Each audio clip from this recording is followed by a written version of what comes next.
الحمدللہ رب العالمین والصلاة والسلام علی محمد الامین۔ اعوذ باللہ من الشیطان الرجیم، بسم اللہ الرحمن الرحیم۔ خواتین و حضرات، ہم مشکوٰۃ المصابیح میں کتاب الصوم کا مطالعہ کر رہے ہیں۔ لیلۃ القدر کا باب زیر بحث ہے۔ وعن زر بن حبیش قال سألت ابی بن کعب فقلت ان اخاک ابن مسعود یقول من یقم الحول یصب لیلۃ القدر۔ زر بن حبیش کہتے ہیں کہ میں نے ابی بن کعب سے یہ پوچھا کہ یہ جو تمہارے بھائی ہیں عبداللہ بن مسعود رضی اللہ عنہ، ظاہر ہے وہ بھی ایک جلیل القدر صحابی ہیں، یہ بھی رسالت مآب صلی اللہ علیہ وسلم کے متقدمین صحابہ میں سے ہیں، تو یہ کہتے ہیں کہ میں نے ان سے کہا کہ تمہارے یہ بھائی جو ابن مسعود ہیں یہ تو کہتے ہیں کہ بھائی لیلۃ القدر کو ایک ہی پانے کا طریقہ ہے، اور وہ یہ کہ سال بھر قیام کرو گے تو آخر کبھی تو کبھی آ ہی جائے گی۔ تو اس سے یہ اندازہ ہوتا ہے کہ صحابہ کرام کے اندر یہ جستجو بھی تھی، وہ مختلف قرائن سے اندازے بھی لگا رہے تھے، خود رسالت مآب صلی اللہ علیہ وسلم کی طرف سے بھی بعض چیزوں میں ایما ظاہر کیا جا رہا تھا، لیکن چونکہ کوئی حتمی بات سامنے نہیں تھی تو اس وجہ سے عبداللہ بن مسعود رضی اللہ عنہ نے یہ کہا کہ یہ سب تو اندازے ہی ہے، اس لیے اگر کوئی یقینی صورتحال میں جانا ہے تو ایک ہی طریقہ ہے، اور وہ یہ ہے کہ من یقم الحول، پورا سال قیام کرو، یعنی رات میں اللہ تعالیٰ کے حضور میں کھڑے ہو کر دعائیں کرو، مناجات کرو، یصب لیلۃ القدر۔ تو اگر کسی آدمی نے یہ کر لیا تو وہ پا ہی لے گا، یصب لیلۃ القدر۔ فقال رحمہ اللہ، تو جب یہ ابی بن کعب کو یہ بات بتائی گئی تو انہوں نے کہا کہ اللہ تعالیٰ عبداللہ بن مسعود پر رحم کرے، اراد اللہ یتکل الناس، انہوں نے اصل میں یہ خیال کیا ہے کہ لوگ کوئی ایک رات قیاس کر کے، کوئی دوسری کر کے، کوئی تیسری کر کے اپنے آپ کو بس فارغ کر کے نہ بیٹھ جائے۔ یہ اوپر ہم دیکھ رہے ہیں نا کہ کچھ قرائن جو ہیں وہ 21 کے ہیں، اس میں ایک واقعہ بیان کیا گیا ہے، کچھ آگے دیکھا جائے گا کہ 27 کے ہیں، بلکہ یہاں بھی بیان ہوگا۔ اسی طرح سے آخری 10 راتیں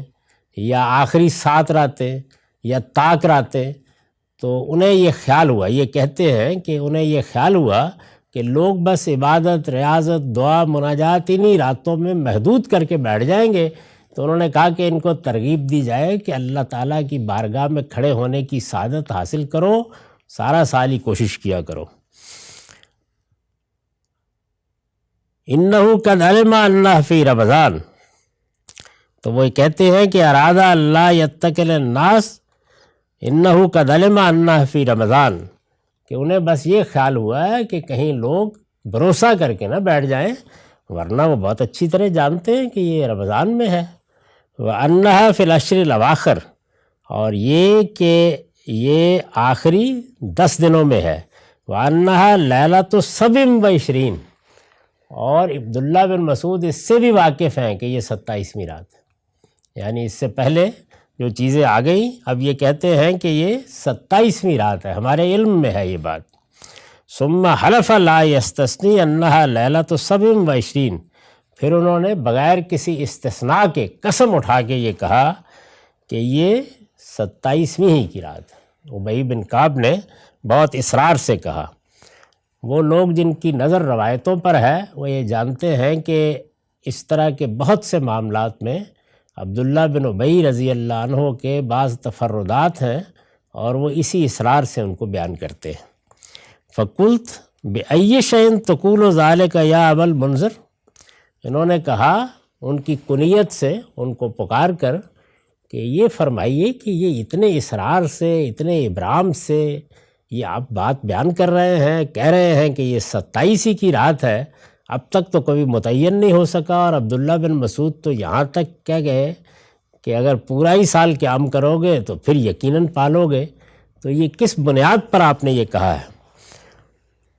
قال بالعلامہ او بالآیا، انہوں نے کہا کہ بس نشانی، علامت دیکھ کے۔ وہ علامت کیا ہے؟ التی اخبرنا رسول اللہ صلی اللہ علیہ وسلم انہا تطلع یومئذ لا شعاع لہا، یہ کہتے ہیں کہ ہمیں رسول اللہ صلی اللہ علیہ وسلم نے بتایا تھا کہ جب یہ رات آتی ہے تو اس دن جب سورج نکلتا ہے تو اس میں اس طرح کی چمک، اس طرح کی روشنی، وہ شعاع کی صورت نہیں ہوتی، یعنی گویا ماند پڑا ہوا سورج نکلتا ہے۔ بعض اہل علم نے یہ بتایا ہے، اور یہ بھی ظاہر ہے کہ محض قیاس ہے، کہ چونکہ فرشتوں کے پرے آتے ہیں تو اس سے ایک دھند سی چھا جاتی ہے، جس کے نتیجے میں ایسا ہوتا ہے۔ یہ سب قیاسات ہیں، یہ جو کچھ انہوں نے بیان کیا یہ بھی قیاس ہے۔ رسول اللہ صلی اللہ علیہ وسلم نے یقیناً یہ بیان کیا ہوگا، جو کبھی آپ کو تجربہ ہوا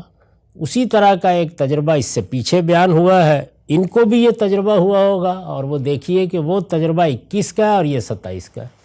تو یہ مختلف تجربات، مختلف قیاسات ہیں، اللہ تعالیٰ کی طرف سے تعین کے ساتھ نہیں بتایا گیا تھا۔ رسالت مآب صلی اللہ علیہ وسلم نے اندازہ کرنے کی کوشش کی ہے، اور کچھ ایما اور اشارات ہیں، یا اب اس علامت کو بھی اگر سامنے رکھ لیں جس سے یہ سمجھنے کی کوشش کی گئی ہے کہ شاید یہ رات ہے، شاید یہ رات ہے۔ یہ جو کچھ ہو رہا ہے میرے نزدیک یہ بڑا پسندیدہ ہے، یعنی اس میں کوئی تعجب نہیں ہونا چاہیے۔ اللہ تعالیٰ نے اپنے بندوں کے لیے ایک اطلاع اپنی کتاب میں نازل فرما دی، اب بندے اپنا طریقے کے بعد اس چیز کو تلاش کر رہے ہیں۔ یعنی خود سوچئے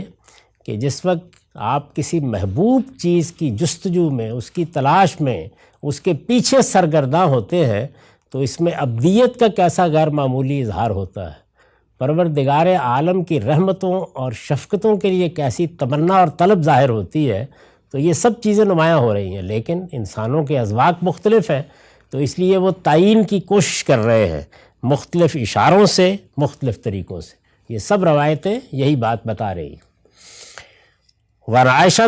قالت کان رسول اللہ صلی اللہ علیہ وسلم یجتہد فی العشر الاواخر ما لا یجتہد فی غیرہ۔ ام المومنین سیدہ عائشہ کہتی ہے کہ یہی وجہ ہے، یعنی چونکہ زیادہ اسی کا اندازہ تھا کہ یہ آخری عشرے میں ہوتی ہے، اور اگر 7 راتوں میں ہے تو وہ بھی اسی عشرے کی تھیں، پھر ایما بھی اسی کا ہوا جیسے کہ ایک روایت میں آ چکا ہے، تو ان سب چیزوں کے پیش نظر رسول اللہ صلی اللہ علیہ وسلم اس کی تلاش میں جو جد و جہد، جو کوشش، جو سعی آخری عشرے میں کرتے تھے وہ کسی دوسرے میں نہیں کرتے تھے، یعنی زیادہ تر آپ کی توجہات کا مرکز آخری عشرہ ہی رہتا تھا۔ وعنہا قالت کان رسول اللہ صلی اللہ علیہ وسلم اذا دخل العشر شد میزرا واحیا لیلا وایقظ اہلا۔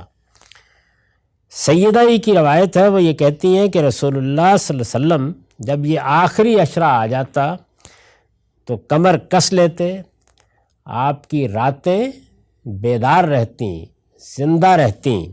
اور آپ اپنے اہل و عیال کو بھی بیدار رکھنے کی کوشش فرماتے تھے۔ یعنی یہ عشرہ ہی توجہات کا مرکز بھی تھا،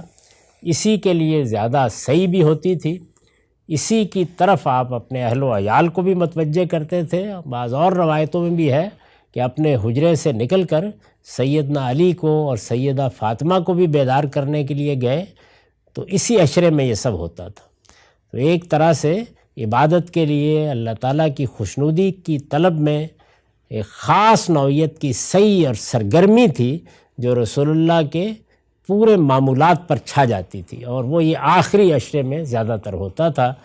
اس کی تعین کے لیے جتنے اندازے لگائے گئے ہیں ان کا خلاصہ سامنے آ گیا ہے۔ اس سب کچھ کے باوجود وہی بات ہے کہ 21 کو بھی امکان ہے، 27 کو بھی امکان ہے، آخری 7 راتوں میں بھی امکان ہے، اور وہ جو بات عبداللہ بن مسعود رضی اللہ عنہ نے فرمائی اس کا بھی ایک محل ہے کہ چونکہ کسی چیز کو بھی متعین طور پر بیان نہیں کیا جا سکتا، تو اگر لازماً تلاش کرنا ہے تو پھر سارا سال ہی قیام کرنا چاہیے۔ وآخر دعوانا الحمدللہ رب العالمین.